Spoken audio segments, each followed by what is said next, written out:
You've stuck to your time perfectly, Bob. We've got 45 minutes now.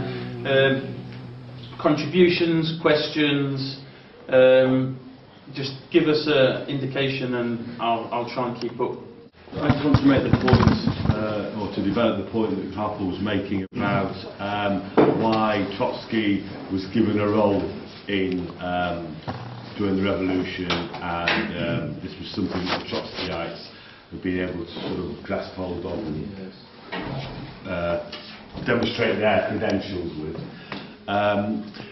When the Russian Revolution took place, as we all know, the material conditions of the Russian people were very, very severe.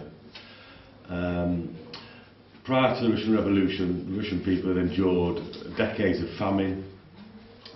So it wasn't just an issue of political repression. The political repression gave rise to horrendous material experiences for the ordinary people, and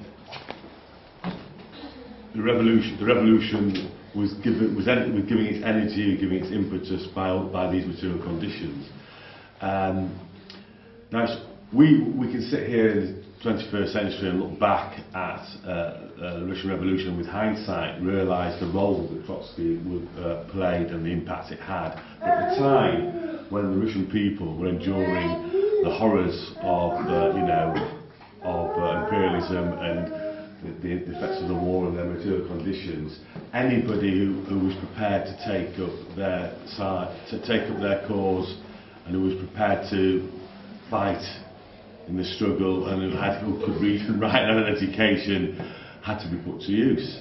There were 14 countries that were sending armies into the Soviet Union, and the situation was quite desperate. At yesterday's celebration, the short film was very telling.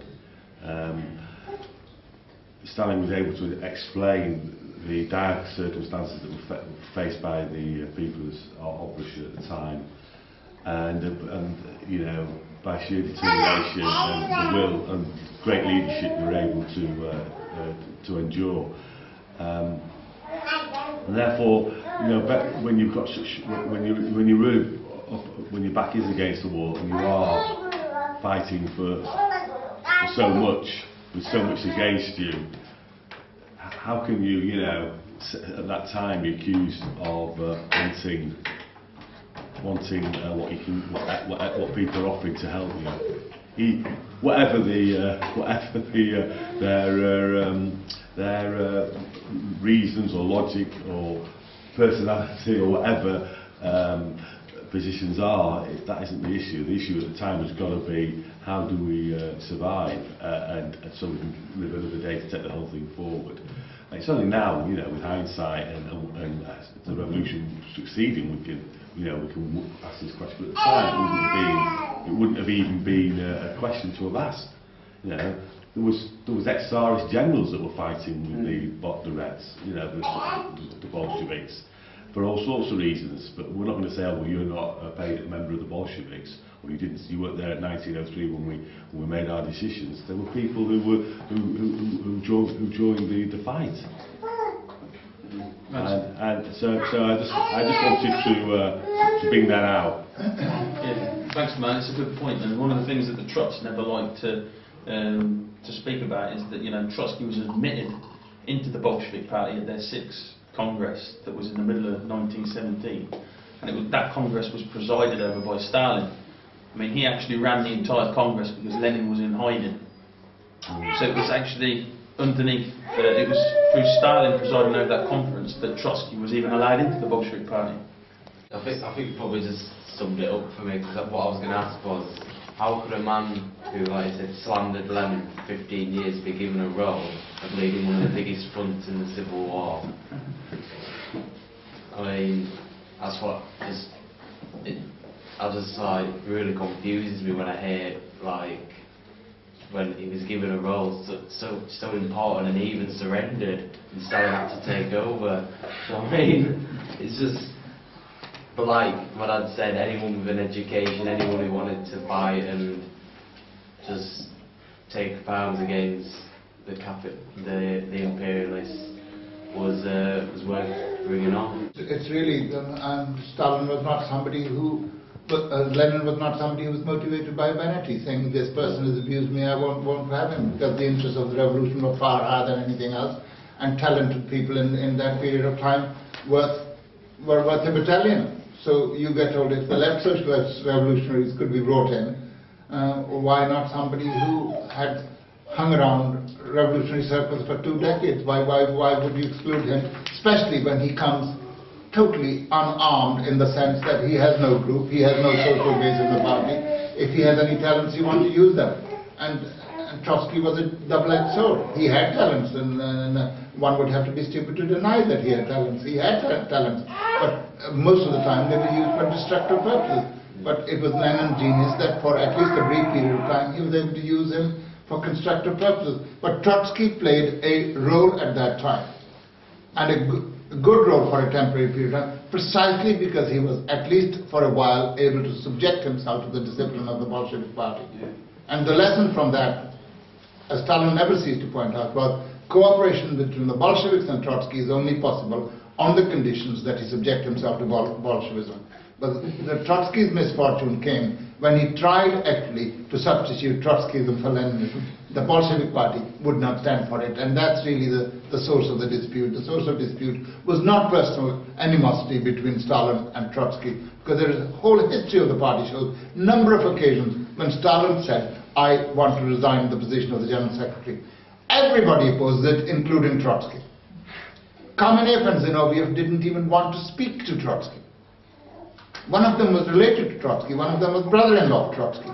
They wouldn't even shake hands with him. And it was Stalin who used to come and speak to both sides, and Stalin said, we cannot start lopping off one limb of the body after another. There would be no body left.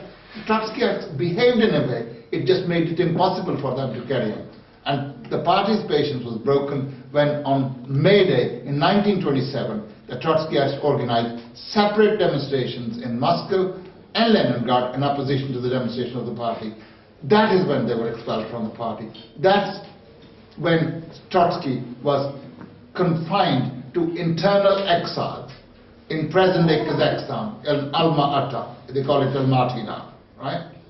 And when he carried on, even from there carrying on that, he was exiled from the country. And then via Turkey and Denmark, he settled himself in Mexico, in a suburb of Mexico called Coyoacán, which I just, out of sheer perverseness, visited. I just wanted to see. And I really, when I visited and saw the miserable place where he lived, and I said, how stupid can you be? You are a representative of the Soviet Union. You are the defense, as you are the foreign minister and defense minister. Well, how do you find yourself living in counter-revolutionary exile in Mexico, admired by half a dozen people, and among whom a couple of artists like Riviera Diego and his wife Frida Kahlo and half a dozen Trotskyites from America. How could you do that? But that's the stupidity of Trotsky, because he could not work in the discipline of the party. He was the main person, and let it be a lesson to people who want to become leaders of the working class. Vanity will not play good. It just does not do any good. I think it was pointed out by Stalin that the role that Trotsky played, despite how it was propagated as being some kind of special role, was no special role at all. It was just the role of an ordinary, average party member. Trotsky was involved in all sorts of anti-party splitting activities, including attempts at murder. Lenin, Sverdlov, and Stalin, including several good Communist Party generals at the front, were sort of under threat of assassination by Trotsky. That was revealed. Many of his activities were undialectical. He wanted to merge the trade union organisations with economic bodies, which Lenin understood that you could not possibly merge these bodies. the trade unions were the economic bodies. They had to be schools for communism. You know, he was a centrist that was involved with the liquidators, the Otsovists, the Golos and Boporod groups. Every anti-party faction going seemed to be supported by Trotsky. I don't really know if there was any that weren't. Whether he was involved, I'm not sure, in the killing of Kirov in 1934. You know, this Zinoviev and Kamenev certainly were implicated in the killing of Kirov, and I think that may have come out at the Moscow trials. You know, in his view on the Chinese Revolution was also in contrast to how Stalin had sort of analysed it at the plenum of the economic executive committee of the Comintern. You know, was exposed by Stalin as being completely erroneous. You know, he had no support at all in any confidence in the ability of the Soviet proletariat and alliance with the peasantry to forge a successful socialist revolution, which subsequent events proved that socialism in one country could indeed be a success. I think there was actually a second part to this that Stalin had formulated also, that socialism in one country could be victorious. However, for the final consolidation of that victory, it would subsequently need the European proletariat to forge their successful socialist revolutions as well, so that this would somehow come to the aid of the Soviet Union and strengthen the process there. I guess I've just got really one question to ask. Harpal probably may be able to help me with this. Am I right in thinking that in 1920 the Central Committee and the Central Control Commission had convened a meeting to talk about excluding Kamenev, Zinoviev and Trotsky, but it was decided to exclude the former two, but not to dismiss Trotsky. Is that correct? In 1920? No, not 1920. It has to be after Lenin's death. Right. Yeah. Now that was just a question, you know, that I thought I'd articulate it. I haven't come across. In fact, they really do not intensify their anti-party activity to such an oppositional level till after the death of Lenin and after the April 1925 conference, not Congress, conference of the Bolshevik Party, where they decided that it was possible to build socialism in a single country because the European Revolution has failed. But nobody was either expelled or reprimanded for holding opposite views. They were only reprimanded for doing anti-party activities, having illegal party presses, making statements against the party. But during the time that the debate was taking place on whether socialism could be built or not, the factories, workplaces were open to members of the party as well as the opposition to go and address. And in fact, in many places, the Trotskyites, who felt socialism could not be built, were literally chased by the ordinary workers out of the factories. So they say, you want us to submit to capitalism. And even, either Deutscher in his biography of Stalin says, when Stalin gave the slogan that socialism could be built in Russia, even if the revolution had been delayed in Western Europe, he lifted the moral spirits of the country. They suddenly found that they could do something. Otherwise, their revolution was obviously fated to vegetate and come to no good end. I will have to look up the material to say who was expelled, when, etc. But they go about the same time. You know that the party took action against them, and they then made statements submitting to the party, we were wrong. And this happened 2 or 3 times. It became like a pantomime, oh yes, oh no. And in the end it proved impossible to contain them within the party. But this was, it was not that there was no warning, nothing of the kind. They were removed from the Politburo, they were removed from the Central Committee. They're taken back after they promised not to carry on with the party activities. So nobody was a vindictive. Nobody's frightened of them. The idea is Stalin was so frightened of these brilliant people, he thought if they were in the party, he couldn't carry on. I had a colleague of mine, unfortunately she died rather young, she was only 16, Nina Fishman. Some of the older generation might know her. She used to be in the British and Irish Communist Organization. And she said to me, well, Stalin would have come into the Central Committee room and said, what are these jokers? He could have put them in the pocket. Nobody was equal of him. And that's what Nina used to say. And Stalin was undoubtedly well above them because, not only in matters of organization, but in matters of theory. He was, in my view, after Lenin, the most erudite Marxist that you could find anywhere in the world. Although he came from a very poor background, had very little formal education, had to give up school at the age of 16 or 17, was sent to a religious seminary to be trained as a priest, and his mother never stopped moaning, even in the 30s, saying, I wish you'd become a priest, because she was a very devoted religious woman, and he was expelled from the seminary because the Jesuits found in his luggage a copy of Volume 1 of Capital. So he was expelled, right? But and that's one of those expulsions that did him a lot of good. Sam and then Giles.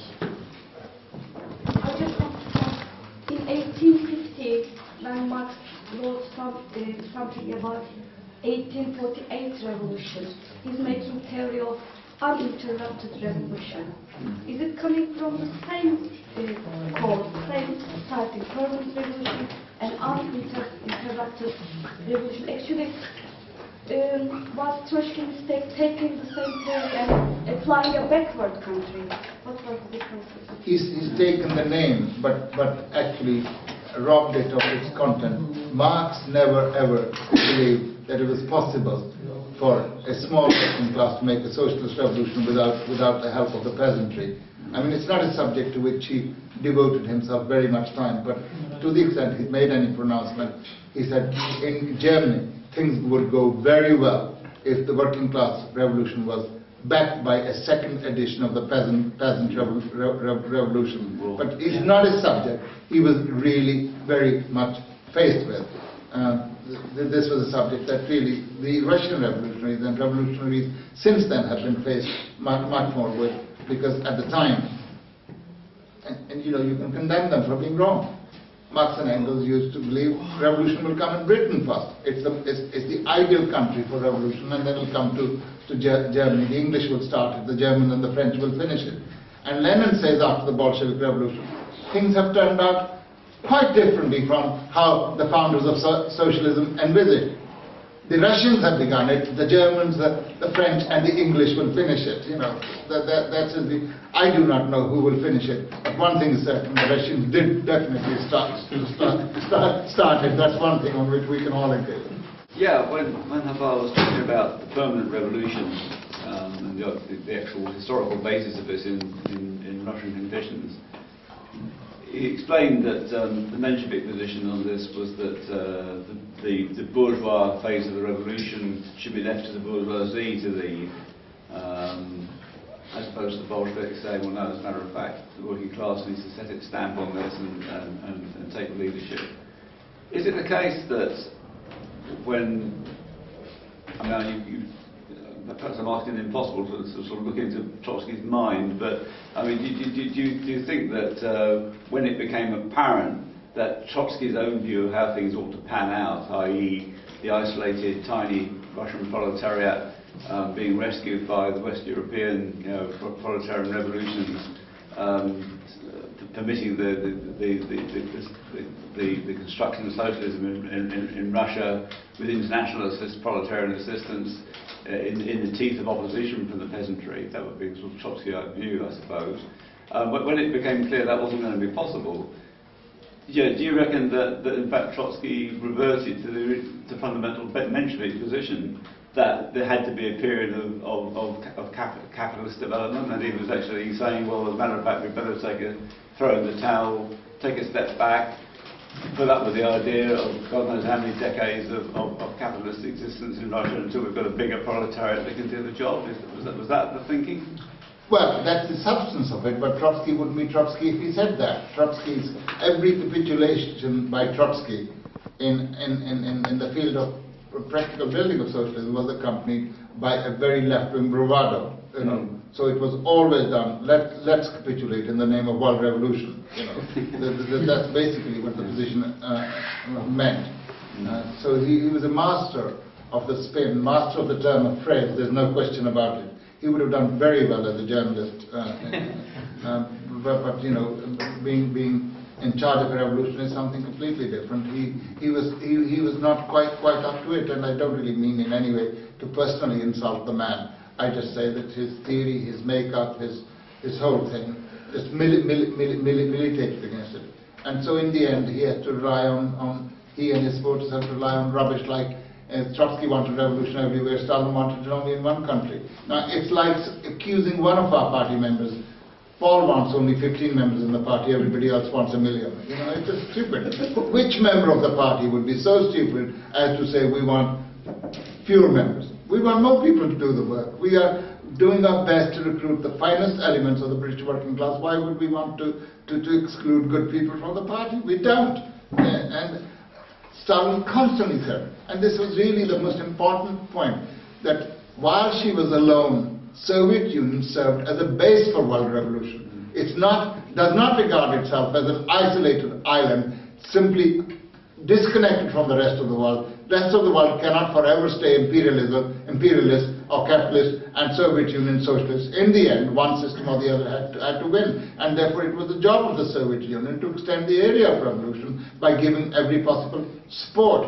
And if you look at the conduct of the Soviet Union in supporting world revolution, it is absolutely remarkable. It makes you weep to look at the present day conditions and say, you know, why don't people who call themselves socialists do the same that Soviet Union used to do? At a time when America had a monopoly of the atom bomb, the Soviet representative could go to the United Nations and veto resolution after resolution which United States and Britain were proposing for subjugating various people. At a time when America had the monopoly of the atom bomb, the Soviet Union really blockaded Berlin. And they just put a barrier across Checkpoint Charlie and put a sign in Russian, road under repair. Right? Taking their time repairing the road. And of course soon the Korean War started. And as a result of that, the Western countries had to devote a considerable portion of their air forces to supplying simply West Berlin. Now if that's not contribution, you tell me. Yeah. And whatever various slanderers in our country and elsewhere will say, the Soviet help in the Korean War, in winning that war, were inestimable. China, newly liberated, had no air force. The Koreans had even less of it. They were devastated countries. Nothing, no air forces. Soviet Union supplied the air forces, which shot down 12,000 American planes. And Americans were so infuriated that President Truman writes in his diary that he'd marked about 20 Soviet cities which had to be devastated by an American nuclear bomb because the Soviet Union was carrying on. But fortunately for the Soviet Union, by 1949, she'd broken the nuclear monopoly by detonating her own bomb. And another bomb exploded next door to Korea. The Chinese Revolution was successful. So this is an example of Soviet Union working and singing from the same hymn sheet as other socialist countries and defeating the mightiest imperialist power for the first time in its history, the United States, in the Korean War. So it's just not true that Stalin didn't want the revolution. What interest would Stalin have in restricting the spread of revolution? And I think they're not really insulting Stalin, they're insulting their own followers in making that statement. I mean, it's like I was to make a statement, I went shooting partridges. You call grouse in this country. There were 5 on the top of the tree. I shot one, I came down, shot another one. The other 3 were still sitting there, but I ran out of ammunition, so I went home and I picked up some some more cartridges, and I came back and shot the other 3. And it does not occur to the faithful to ask the question, when you fired the first shot, did the other 4 not fly away? No. Well, you just take it like an idiot. Yes, I shot 2, and then I went back and I shot them. This is when the Trotskyite leaders tell their devotees that Stalin wanted revolution nowhere other than Russia. What is the interest in not having revolution elsewhere? Soviet Union's survival depended on the spread of the revolution. She was threatened with extinction and annihilation during the Second World War. She survived and saved mankind, and Soviet socialism then came to a number of other countries. Now that was good for the Soviet Union. There was no longer a hostile Poland on its borders. There were no hostile territories next to it. Finland was practically neutralized. Soviet forces occupied Vienna, and they did not leave Vienna till the Austrian government agreed that they will not join any military bloc. They could have the social system of their choice, but they could not join any military bloc, east or west. And on the same conditions, Soviet forces were willing to leave Germany, except that German revanchism and American imperialism would not agree to Germany not joining any blocs. Germany could not be neutralized. So that's why the GDR was formed in response to the promulgation of separate currency for Western Germany. It was clear that the Western countries were building West Germany into a powerful ally of theirs, and soon was to be taken into NATO. So things turned out that way, but the Soviet Union had made its point in the Second World War. She was not to be pushed around. You mentioned Grave Affairs, but Khrushchev lies, and in that he talked about how prior to when Khrushchev made the speech at the 20th Congress, Trotskyism was basically considered dead by pretty much everyone in the working class. Trotsky was considered a megalomaniacal failure, and it was only after Khrushchev began saying many of the same things that Trotsky has been saying, people then turned around and said, well, if this is the truth about Stalin, Trotsky must have been right on Stalin all along, and Trotsky came out of the Khrushchev's speech looking like a prophetic figure. And I mean, it's no coincidence that, as Grave Affair points out, Trotsky's wife immediately went to the 20th Congress and said, well, rehabilitate Trotsky and rehabilitate my son. And they didn't, of course, because they had their own reasons to try and keep Trotskyism, not to want to keep rehabilitate Trotsky. But still, I think that explains a lot of people now look at Trotsky and think there must be something in his Marxian theories because he was so right about Stalin. No, that's absolutely true. I mean, you know, Lenin used to say that anarchism was a price that the working class had to pay for the opportunist sins of revisionism. And really, Trotskyism is the price we have to pay for the sins of Khrushchevite revisionism. And there's no question what Solomon is saying is absolutely true. Before that, Trotskyism, particularly after the victory of the Soviet Union in the Second World War, Trotskyism was absolutely doomed. There was nobody, you know, there were grouplets and there were disgruntled, burnt out old weeds, you know, who followed Trotskyism. There was no movement. But considering that Trotskyism is only a variant of social democracy, in a country where social democracy is strong, particularly Britain, for example, we don't have social democracy in the tradition of the old social democracy, because the old social democratic parties had their origin in Marxism. They betrayed Marxism during the First World War.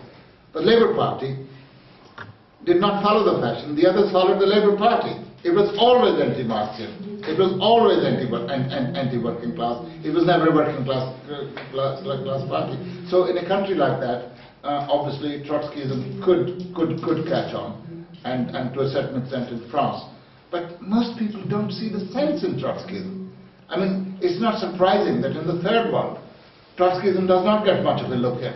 You might have pockets here and there, but really Trotskyism doesn't. Because if you look at reality, how are you to make revolutions in countries with peasant populations? By ignoring the peasant population. and Trotskyism therefore could find a home where peasantry is not much of a problem. But Solomon is absolutely right that had it not been for the victory of Khrushchevite revisionism, Trotskyism would be well and truly buried and dead. but I mean it will be buried in debt. Actually, funnily enough, the demise of the Soviet Union is burying Trotskyism. Yeah, that's right. You know, just as the faithful cannot live without condemning the devil, the Trotskyites cannot live without condemning the Soviet Union. And since the Soviet Union has disappeared, there's nothing to condemn. And so, I mean, I was on the way here driving, I was talking to Martin. I said, before the collapse of the Soviet Union, every Trotskyist and revisionist organizations held an evening, like we held last night, to mark the anniversary of the October Revolution. And this was just an occasion to turn the platform into a platform for anti-Sovietism and especially anti-Stalinism. Now the Soviet Union has collapsed, none of them mark the anniversary of the October Revolution. They've just disappeared from the scene. We are one of the very few who hold this event because we were friends of the Soviet Union before and we continue to be so. These people were enemies of the Soviet Union, wanted to use the occasion for denouncing the Soviet Union, denigrating the achievements of socialism. Now that's become unnecessary, so they disappeared. And as a result, they're disintegrating. The largest Trotskyite organization in this country is the SWP, but it's disintegrating.